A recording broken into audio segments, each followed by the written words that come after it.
Hello everyone, and welcome back to another ArmA 3 video. Today's video will cover 11 awesome mods to pick up in the month of October in 2020. This month has seen a ton of great mods launch, as well as the ArmA 2.0 launch, which I'll probably cover here in a short while. With that, let's get into the top 11 mods of October. Starting us off at number 11, we've got Project BLUFOR by Capricorn and Jack2210.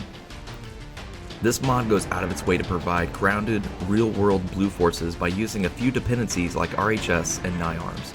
If you remember my video on top 10 weapons, you'd know I love me some NIARMs. So the fact that this mod uses those weapons lends a great deal of fidelity to the real-world application of Project BLUFOR.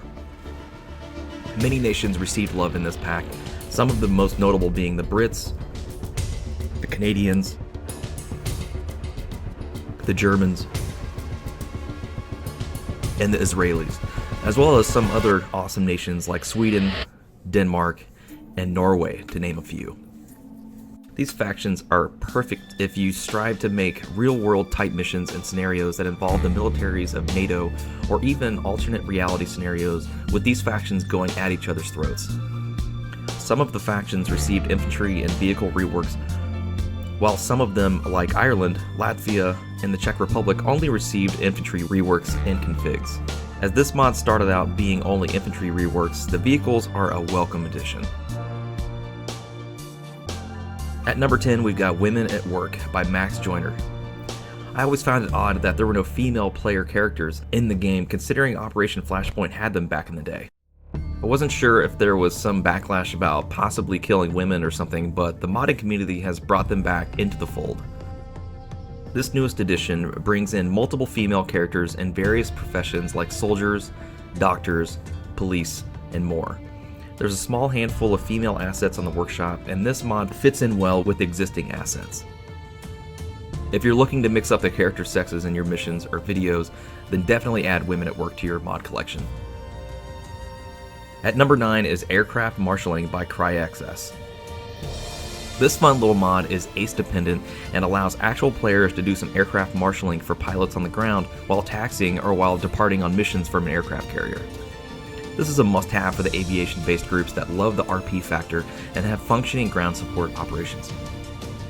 The only physical assets that came with the mod are hand signal wands available under the NVIDIA tab in the arsenal. There are two versions, one that's just a wand and one that strobes for better visibility at night and low light condition. This is an awesome little addition to your aviation group that will appeal to all the hardcore simmers out there. At number 8 is Flying Legends by Saab.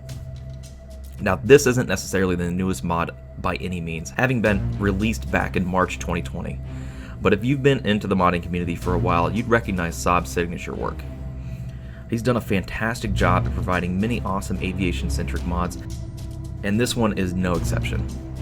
I'm not particularly into the World War II aspect of ArmA 3, but this mod may just be the gateway drug I needed to give me that push. Flying Legends comes with multiple high-fidelity World War II aircraft, most notably the P-51 Mustang, the Bf-109, the Focke-Wulf 190, the Junkers 86 and 88, and the Hawker Hurricane. These aircraft come loaded with period-specific weapons and nothing more. If they were adorned with 50 cals and 20mm cannons during the war, then they are faithfully reconstructed in this mod.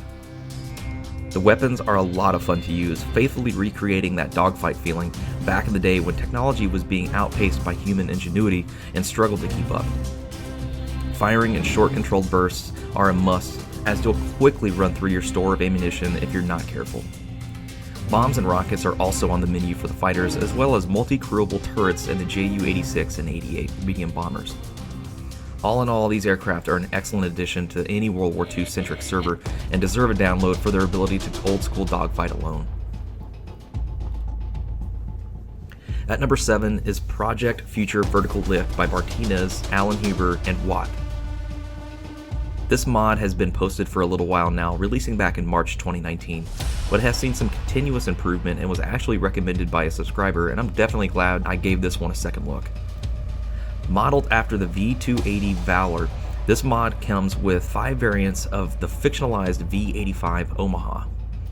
There's an unarmed and armed transport version that can transport up to 14 fully armed troops into combat, as well as conduct high-speed combat search and rescue operations. There's also an MAV-85 Special Forces variant that beefs up the firepower to include rocket pods and 2 internal weapons bays for anti-tank guided missiles. Finally, there's the attack variant, the AV-85, which forgoes the troop compartment for ATGM missile racks, as well as the nose-mounted 20mm cannon and the front-mounted rocket pods. This thing is a powerhouse of a mod and definitely deserves a place in your mod list if you don't have it already. At number 6 is the Blue Angel skin by Obi-Wan Kenobi. He's done it again, first giving us the beautiful USAF Thunderbird skin, now he's hooked us up with the Navy's finest, the Blue Angels. This skin requires Firewall's FA-18C mod, as this is the aircraft the Blue Angels are currently flying, although they are making their transition to the Super Hornet soon. This skin is magnificent, and now completes the requirement for aerial display units for both the USAF and the Navy. Flying in formation and buzzing around with your friends may be a little bit of a challenge given ArmA's desync issues, but I have no doubt someone out there can get it done. At number 5 is More Smokescreens by Captain Ducko. This mod is pretty cut and dry. It gives exactly what it says. More smokescreens for ground vehicles. I was always annoyed that tanks and APCs only had like 2 smokescreens, but had about 12 smoke launchers covering them. So this mod is an extremely welcome addition. It's nice not to have to hoard your 2 smokescreens in ground vehicles anymore, especially when there are a lot of ATGMs running around. No other mods are required to work this mod, so consider this one of those quality of life improvements we've been needing. At number 4 is Blastcore compiled by Neetch.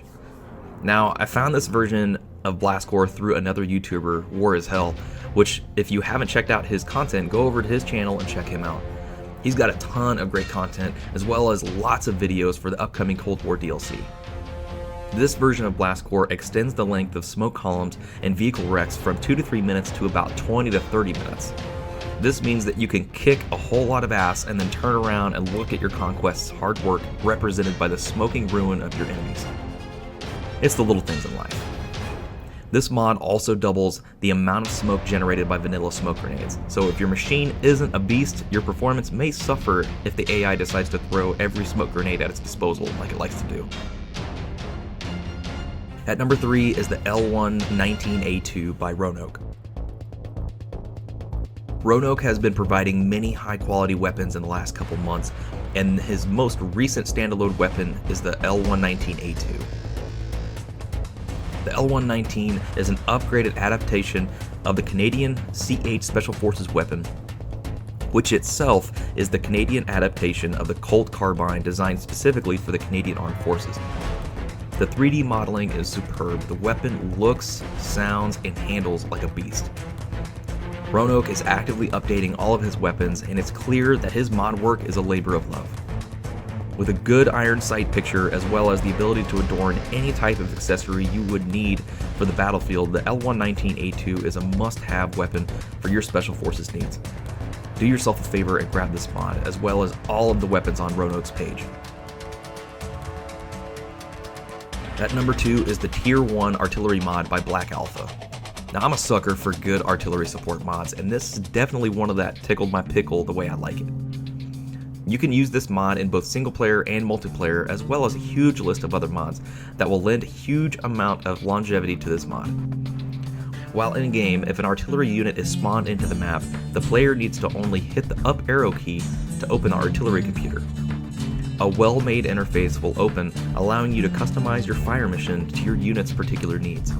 You can either set the coordinates the rounds are needed, or you can click on the map icon and open the grid map to select your target position. If you need to, you can adjust fire using the built-in parameters, and it's really awesome to see the script go to work in this mod. If artillery support is your thing, then pick this one up.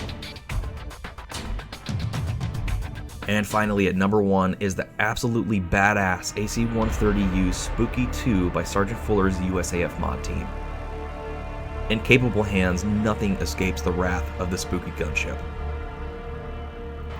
Armed with a 25mm Gal-12 equalizer, the 40mm L60 Bofors cannon, and the massive 105mm M102 howitzer, these weapons bring all kinds of hell down on the enemy, and with a crew that knows what it's doing, will make short work of any ground targets. The USAF mod team built this aircraft from the ground up, developing an immense amount of code to bring this aircraft to fruition. The hard work can be seen by the extremely intricate avionics and weapon systems, lending a massive amount of fidelity to this aircraft's true-to-life performance. This aircraft comes with an autopilot feature that the AI crew can use, and I found it works best when the ASL is set to between 1500 and 2000 meters and the radius around the target is set to 2500 meters. This gives me the best angle to constantly attack targets, considering the AI likes to do its own thing. Luckily, the AI will follow the autopilot commands as long as you're in command of the group. I will typically pull myself out from the pilot slot and place an AI in as the pilot, and I'll either be the TV operator or the IR operator. The IR operator is the one that commands the weapons, but the TV operator has the ability as well, being able to take control of any of its weapons on command. The mod team developed very realistic and detailed HUD symbology that demands you pay attention to the system study material provided in order to understand the functionality of the weapon systems and how to best employ them against the enemy. When in the gunner seat, you'll notice that once you start firing, you may be way off. You need to laze the target reticle, which is T by default, in order to center the weapon on where you're looking. It's best to constantly laze, especially when changing weapons, to reset the bore sight of the weapon and to make sure you're on target. Distance and angle from and to the targets are also constantly calculated and must be taken into account to ensure accurate close air support is being delivered. The USAF mod team is constantly upgrading and refining their magnum opus. This project had a huge amount of incredible mod developers and coders behind the scenes bringing this incredible aircraft to you, so be sure to tell them how much you appreciate all of their hard work and dedication to this community. Well, ladies and gentlemen, thank you so very much for spending your time with me today. I'd like to give a special shout out to my loyal patrons, whose donations to the channel are greatly appreciated. All of you that like, subscribe, and comment on my videos with your insight and appreciation are the motivation I need to keep creating content. If you liked this video, please hit that like button, maybe even hop into my Discord and come shoot the shit with me, or share a screenshot or two. The link is down below. If you really love my content, consider becoming a patron to help support my work. I primarily make ArmA 3 content and would love your guys' suggestions in the comments section below. I will do my best to continue answering as many comments as I can. Thank you all so much again for watching, and I will see you in the next video.